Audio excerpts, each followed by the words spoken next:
Hello guys, welcome back to our YouTube channel Bong রিঅ্যাকশনে। চলে এসেছি হারকিপ্টা নাটকের ক্লিপ রিঅ্যাক্ট করার জন্য। আর আমার সঙ্গে রয়েছে রিয়া আর রাজীব। আর হারকিপ্টা নাটকের 101 নম্বর পর্ব নিয়ে বসেছি। আর মানে সত্যি 100টা পর্ব শেষ করেছি, খুবই ভালো লাগছে। বাট যত শেষ হচ্ছে, মানে শেষের দিকে যাচ্ছি, ততটা একটা খারাপ লাগা কাজ করছে যে কদিন পরে শেষ হয়ে যাবে। আর তারপরে ইদানিংকালে যা কিউরিসিটি জাগছে নাটকটাতে প্রত্যেকটা মুহূর্তে, স্পেশালি গোল্লার ক্যারেক্টারটা মানে আমাদের এখন আমরা বুঝতে পারছি না যে এক্স্যাক্টলি কি করতে চাইছে, এক্স্যাক্টলি গোল্লা কি করছে সেটা মাথায় কাজ করছে না। তো ওই জন্য আরো বেশি ইন্টারেস্ট বাড়ছে, নাটকটা দেখার একটা আগ্রহ বাড়ছে। গোল্লা তো কিছু একটা মতলব এটাছে, কিছু একটা, এটা তো মানে আমরা আইডিয়া করতে পারছি, কিন্তু কি করবে লাস্ট পর্যন্ত সেটা বুঝতে পারছি না। তো যাই হোক, নাটকটা আগে যত দেখবো তত হয়তো বুঝতে পারবো। তো বেশি দেরি করবো না, তো লাস্ট যেই অবধি দেখেছিলাম তারপর থেকে শুরু করছি। ওসব দুষ্টেমি বুদ্ধি মাথায় থেকে ঝেড়ে ফেলা যাক। এত মানুষের বিয়ে দিয়ে নিয়ে আসিচ্ছ, নিজের জন্য এখন ভালো মেয়ে দেখে বিয়ে করে ঘরে গিয়ে।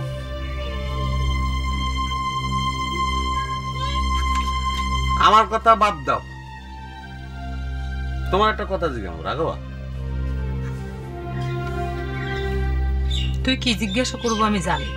জিজ্ঞাসা করবো? ও কথা শুনলে পরে আমার এমনিতেই রাগ হয়। যদি জানিয়েই থাও যে কি কথা জিজ্ঞামু, তাহলে খালি উত্তরটা দিয়ে দাও। উত্তর দিতে তো আর রাগ উঠবে না। খুব প্যাঁচ মারা শিখে গেছো তাই না? স্ট্যাংরা কোনে কর, মাথার মধ্যে বুদ্ধি খালি গিজ গিজ করে।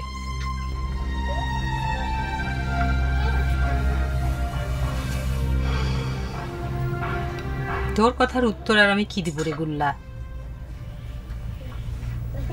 আজ কয়টা দিন হয় খুব মায়ের কথা মনে পড়ছে, বিশেষ করে বাবার কাছ থেকে সব বৃত্তান্ত শোনার পর।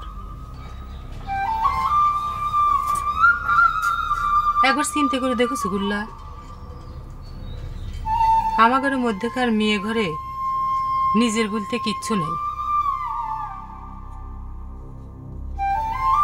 জন্মের পর থেকে বাবার সংসারের জিগিরি, তারপরে একটা সময় অচেনা মানুষের সংসারে যায় জিগিরি।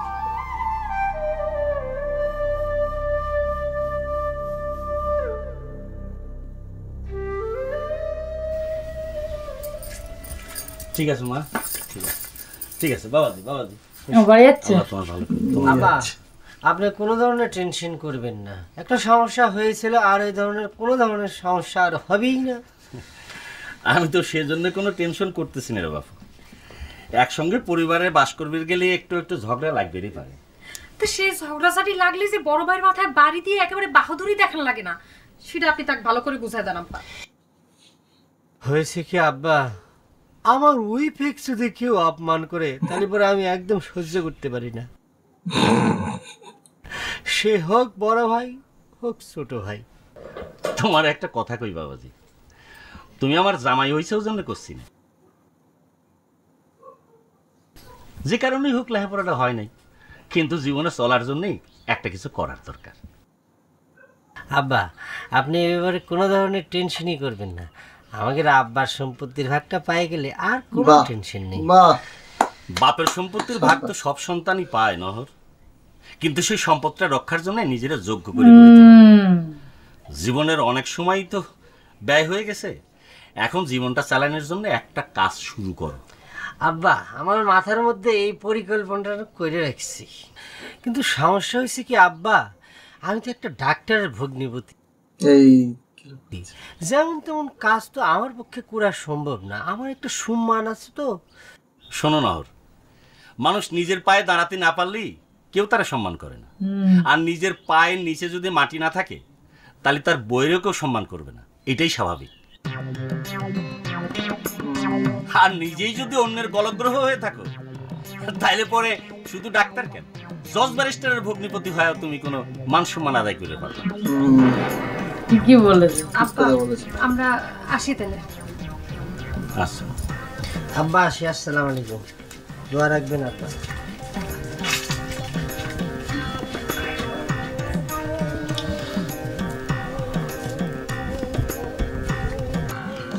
হ্যাঁ, তুমি এতক্ষণ যে কথাগুলো কইলে এককালে ফালাই দেওয়ার মতো কথা না, কিন্তু তারপরে তো পৃথিবী এইভাবেই চলতে আছে। এই যে মানুষ বিবাহ করে, স্বামী, সন্তান, সন্ততি, তার অনেক পরে যাই আবার নাতি নাতনি, এগুলোও তো মিথ্যে না।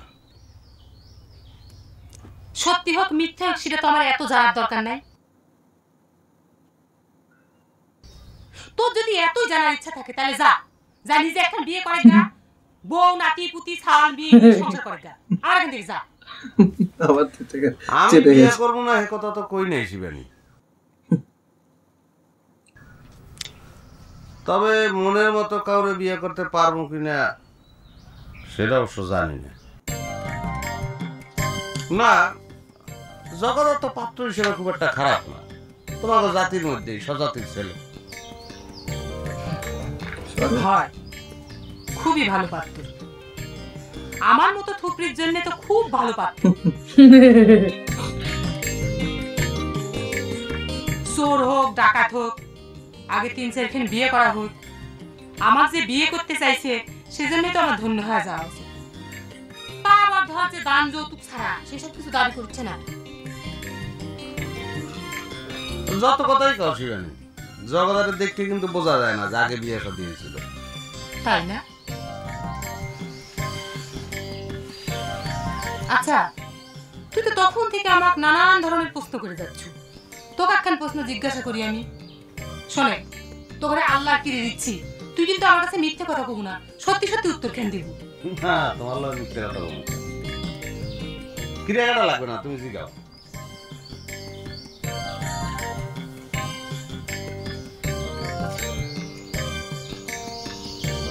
তোরা সেদিনকে যে বালুচরের ছাওয়ালটা আমাকে দেখাতে নিয়ে আইছিল, সে আমাকে পছন্দ করে নাই, তাই না? না, কি কও তুমি, তোমার অপছন্দ করার কি আছে? তুমি আসলে জিনিসটা কি সুন্দর লাগতেছে, হ্যাঁ?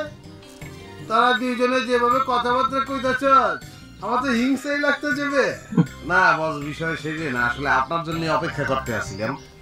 ওই কি করুন, শিবানীর সঙ্গে কিছু কথাবার্তা বললাম। না না, কোনো অসুবিধা নেই। আরে আমার লগে তো 2-4 দিনের পরিচয়, তার বাদে আবার আমার বিয়ে আমার সহ্যই করা পারে না। দেখি আমার বিয়ে আমার কি সব কথাবার্তা কয়, তোর লগে শুনি। তা যাই,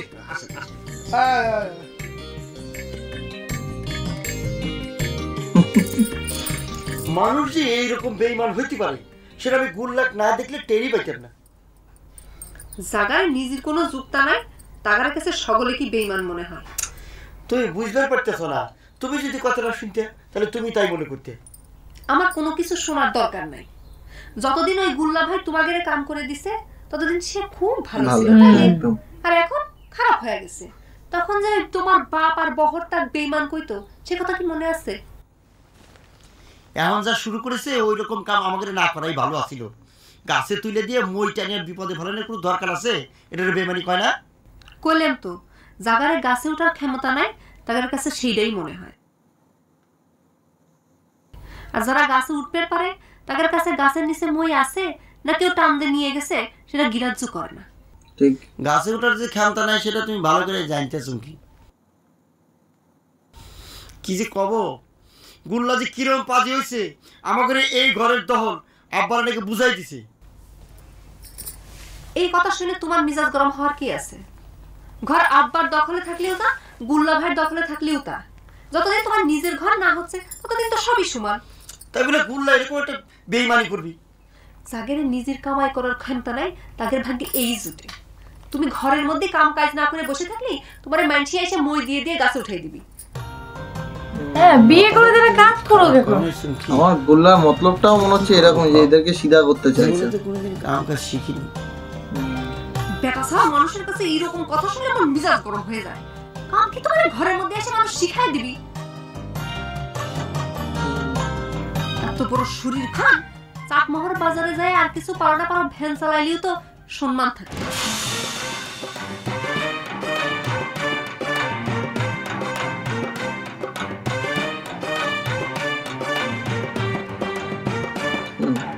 অপমানিত হয়েছে, ঠিকই আছে, কাজ করা। বালাই নেই, শুধু কি করলো, গাছে তুলে মই কেড়ে দিল, এই টেনে দিল, শুধু সারাক্ষণ এই বলতে থাকবে। না ঠিক করেছে, একদম অপমান করে। আমার বিয়ের লাগে কি এত পেঁচাল পারতেছিলি? আমারে লাইক করে না এই কথাই তো কইতেছিল নাকি? বস না মানে সেই ধরনের কোনো বিষয় না। আমি অবশ্য বিয়ে শাদীর ব্যাপারেও কোনো ধরনের ডিসকাশন করি নাই। আচ্ছা আচ্ছা, তাহলে কি বিষয়ে এত পেঁচাল পারতেছিলি? খোঁজ গল্প দেখ, আমি বললাম ঠিকই জানি আমার বিয়ে ওই খোঁজ গল্প বল বললে এত পেঁচাল পারবো না, পছন্দই করে না। না বস মানে ওই বিষয়টা হয়েছে কি, ওই শিবানী বলতে আসছিল যে তার মার কথা খুব মনে পড়ছে। তারও মা নাই, আমারও মা নাই, এই একদম এই ফ্যামিলি পর্যায়ের দুঃখের বিষয়। বস বাদ দে বাদ দে, ওইসব দুঃখে কষ্ট কষ্ট বাদ দে। আমার কাছ থেকে এবার সুসংবাদ হন, আমি ফাইনাল ডিসিশন লিয়ে ফেলেছি। তোর একটু পাবনা শহর যাওয়ান লাগবো, শিবানীর লেগে একটু ওই মার্কেটিং করবার চাই। যাব যাব তো অবশ্যই, যাইতে তো হবেই। বস ফাইনাল যে করলেন, কার সঙ্গে ফাইনাল করলেন? মানে হারাধন মামা শিবানী রাজি? ওরা রাজি কি রাজি না এটার লেগে কি আমার ফাইনাল করা ঠেকা থাকবো? রাজি হলে ভালো, আর রাজি না হইলে আমি ভালো, সমস্যা নেই তো। বস এটা কি ধরনের কথা বলতে আছেন? যাকে বিবাহ করবেন সে যদি রাজি না থাকে, তার উপরে গার্জিয়ান হবে। এইসব কথাবার্তা তোরা ভাববি, যারা জেনারেল পাবলিক। আবে জগাটাকে বিয়ে করার লেগে রাজি হয়েছে, খালি মনে কর বিয়ে হয়ে গেছে। না হয়ে গেছে সেইটা তো বস মনে করতে সমস্যা নাই, কিন্তু বিয়েটা হওয়ার তো একটা বিষয় আছে। গুল্লা এবার হচ্ছে আছে তো। আবে আমি তো না গুল্লার তো আবার শিবানীকে ভালো লাগে। আমি দুইটা বিয়ে করছি না, তখন দুটো একই পেঁচে লইছিল।